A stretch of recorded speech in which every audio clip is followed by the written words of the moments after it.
Amigos, já perceberam que na família aquela senhorinha e o senhorinho começaram a diminuir de tamanho com a idade?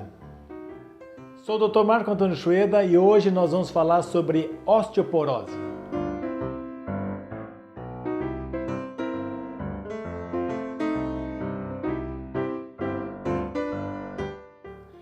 A osteoporose, ela inicia sempre com um osso mais frágil chamado osteopenia.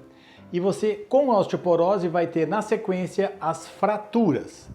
Você tem que diferenciar o que é osteoporose de osteopenia, porque a osteopenia, na verdade, é a presença ao raio-x de um osso mais fragilizado, né? Parece uma situação irrelevante, uma situação boba até, mas essa é a situação que pode se transformar num distúrbio osteometabólico que vai determinar pela diminuição da densidade fraturas.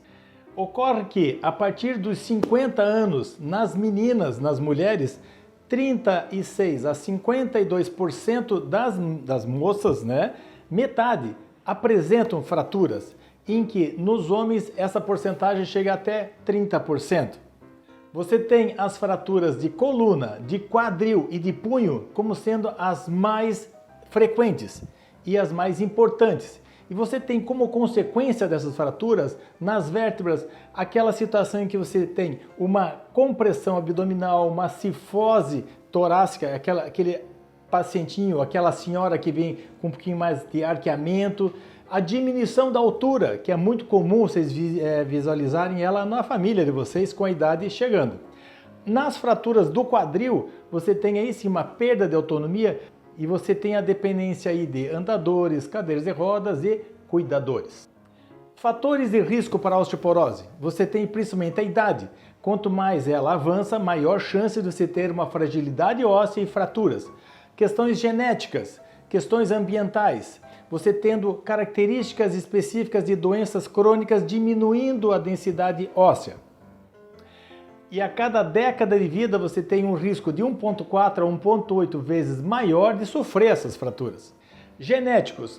Parabéns aos nossos grupos étnicos aqui do Sul, em que os caucasianos são os privilegiados para ter osteoporose e fraturas, seguidos dos orientais e da raça afrodescendente.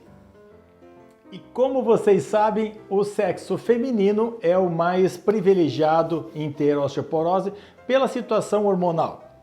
Você tem antecedentes familiares em que são chamativos para você ter osteoporose e as fraturas. Se a sua família tem fraturas ou tem osteoporose, você tem grande chance de ter. Na verdade, você é o que come ou que os teus pais foram. Então você tem a carga genética como sendo importante, bem como a tua atividade física. Você ser sedentário favorece a ter esse tipo de patologia, em que você não é exigido do ponto de vista físico, o osso acaba não tendo necessidade de ser forte.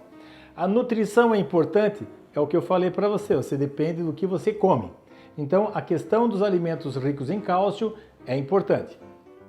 Tratamentos com corticoides, ou você ser dependente de álcool, ou tabagista, ou eventualmente ter muitas quedas, predispõe à situação de fraturas.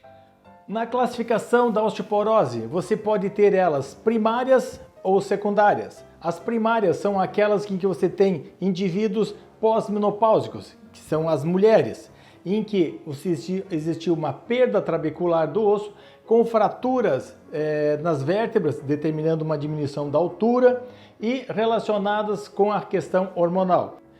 E do tipo senil, que também é mais comum nas mulheres, mas é muito mais relacionada com a diminuição da vitamina D, que ela é sintetizada a nível de exposição solar, etc., e tem a ver com as paratireoides. E as secundárias, como o próprio nome fala, são secundárias a umas outras doenças, outras patologias, geralmente induzidas por drogas ou patologias crônicas.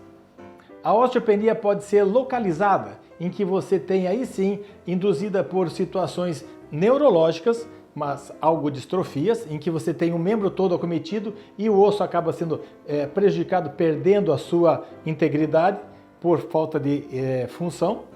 Há situações em que você tem as imobilizações prolongadas ou eventualmente pessoas que estão acamadas. Resumindo, o diagnóstico dessas patologias vai se dar pela pesquisa clínica, anamnese, você vai investigar perguntando ao paciente, vai fazer avaliação física e vai solicitar exames secundários, ou exames laboratoriais ou de imagem. Me acompanhe nos próximos episódios. Falaremos sobre diagnóstico e tratamento na osteopenia e na osteoporose. Até lá!